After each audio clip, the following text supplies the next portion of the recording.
आज आप सबके सामने अमृता प्रीतम की कहानी कर्मा वाली सुनाने जा रहे हैं। बड़ी ही सुंदर तंदूर की रोटी थी, पर सब्जी की तरी से छुआ कौर मुंह को नहीं लगता था। इतनी मिर्चें! मैं और मेरे दोनों बच्चे सी सी कर उठे थे। यहाँ बीबी जाटों की आवाजाही बहुत है। शराब की दुकान भी यहाँ कोसों में एक ही है। जाट जब घूंट पी लेते हैं फिर अच्छी मसालेदार सब्जी मांगते हैं, तंदूर वाला कह रहा था।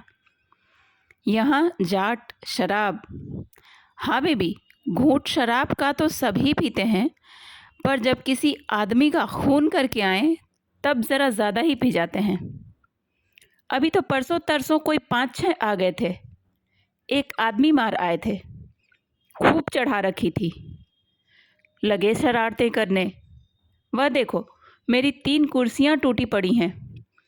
परमात्मा भला करे पुलिस वालों का, वह जल्दी पकड़कर ले गए उन्हें, नहीं तो मेरे चूल्हे की ईंटें भी न मिलती। पर कमाई भी तो हम उन्हीं की खाते हैं।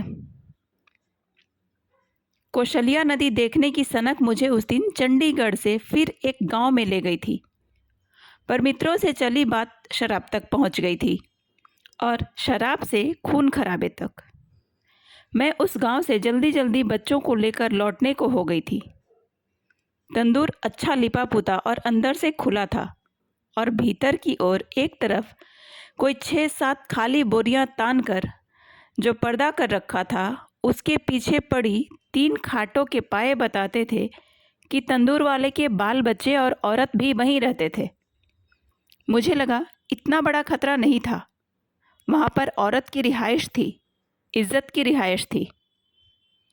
किसी औरत ने टाट का कांटा मोड़ा, बाहर की ओर झांक कर देखा और फिर बाहर आकर मेरे पास आ खड़ी हो गई। बीवी, तूने मुझे पहचाना नहीं?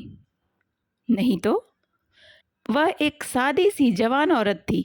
मैं उसके मुंह की ओर देखती रही, पर मुझे कोई भूली बिसरी बात भी याद नहीं आई। मैंने तो तुझे पहचान लिया है बीबी।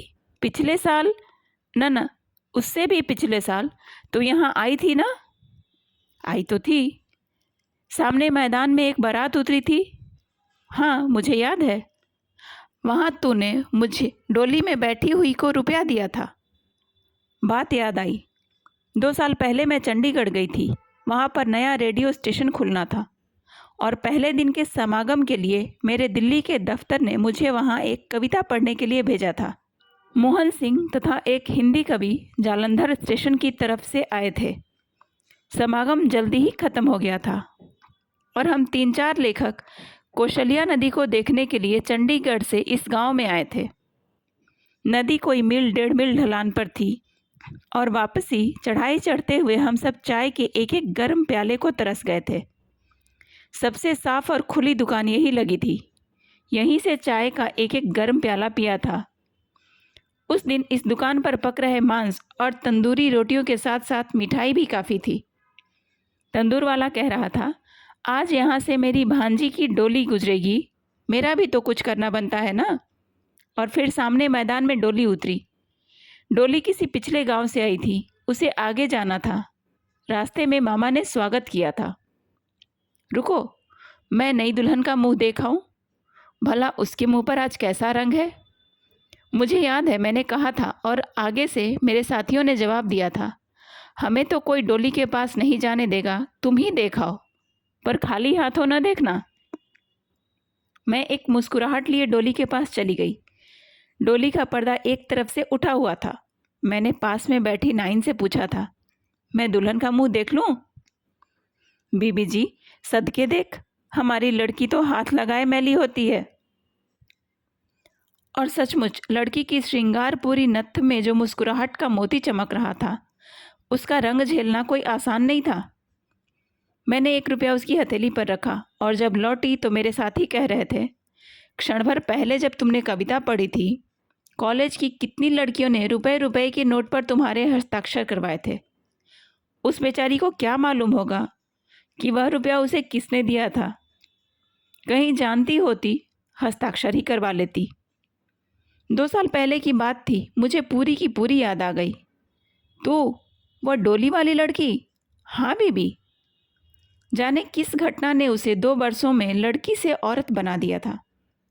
घटना के चिन्ह उसके मुंह पर दृष्टिगोचर होते थे, पर फिर भी मुझे सूझता नहीं था कि मैं उसे कैसे पूछूं। बीवी, मैंने तस्वीर अखबार में देखी थी। एक बार नहीं, 2 बार। यहाँ भी कितने ही लोग आते हैं जिनके पास अखबार होता है। कई तो रोटी खाते खाते यहीं पर छोड़ जाते।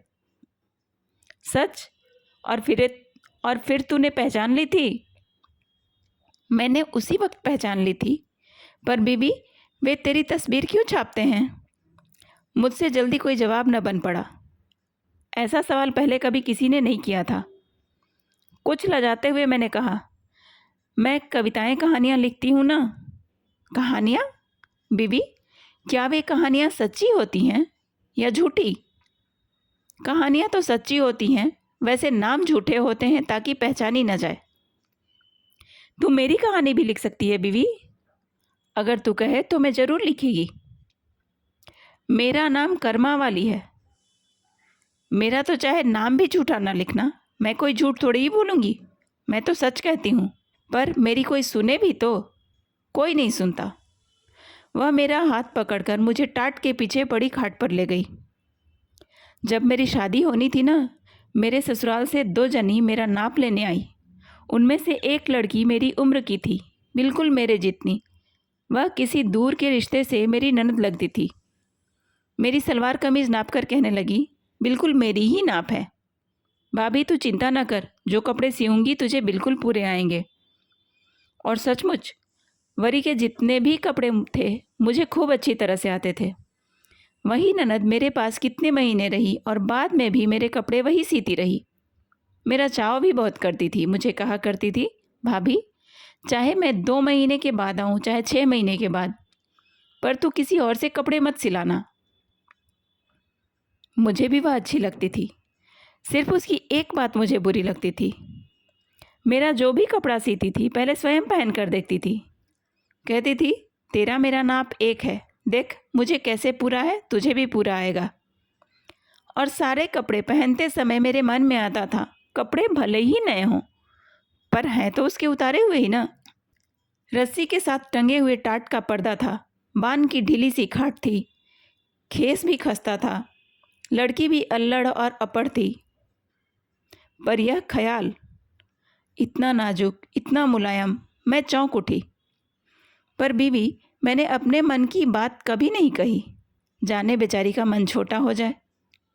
फिर मुझे कोई 1.5 बरस बाद पता चला, किसी ने बता दिया, उसकी और मेरे घर वाले की लगी हुई थी।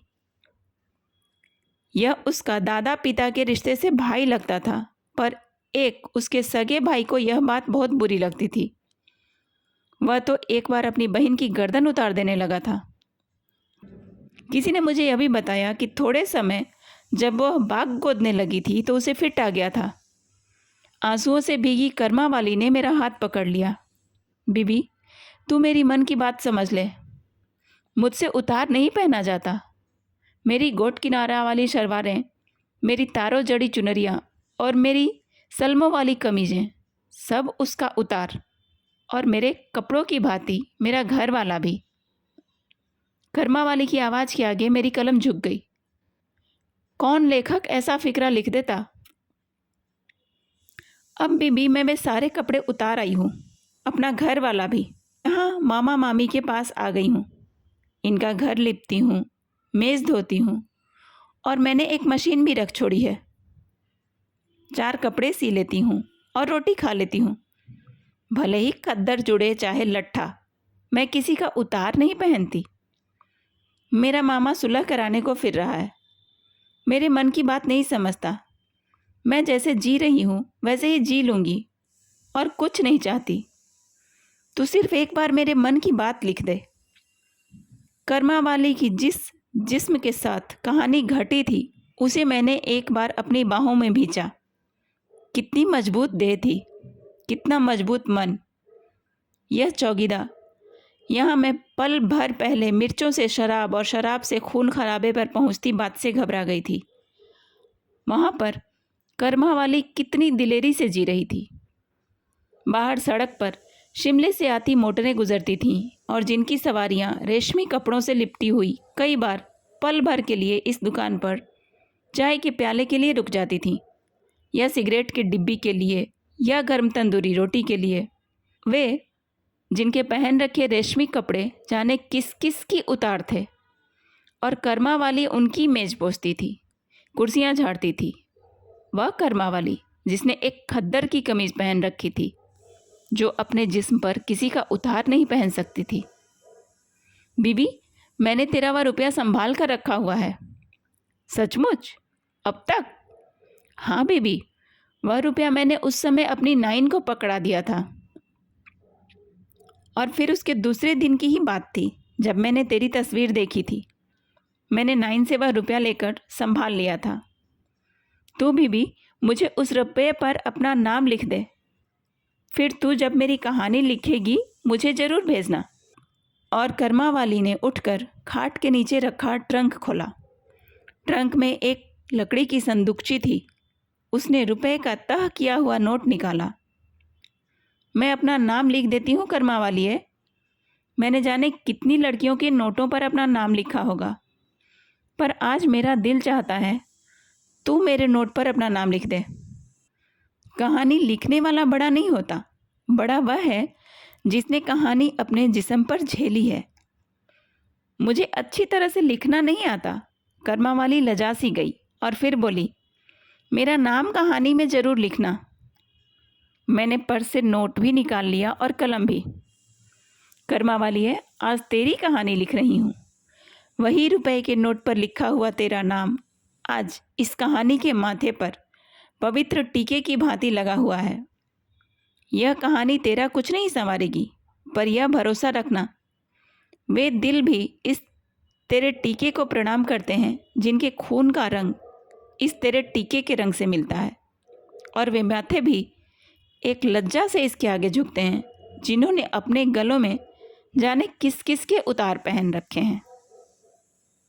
कहानी कैसी लगी कमेंट में ज़रूर बताइएगा।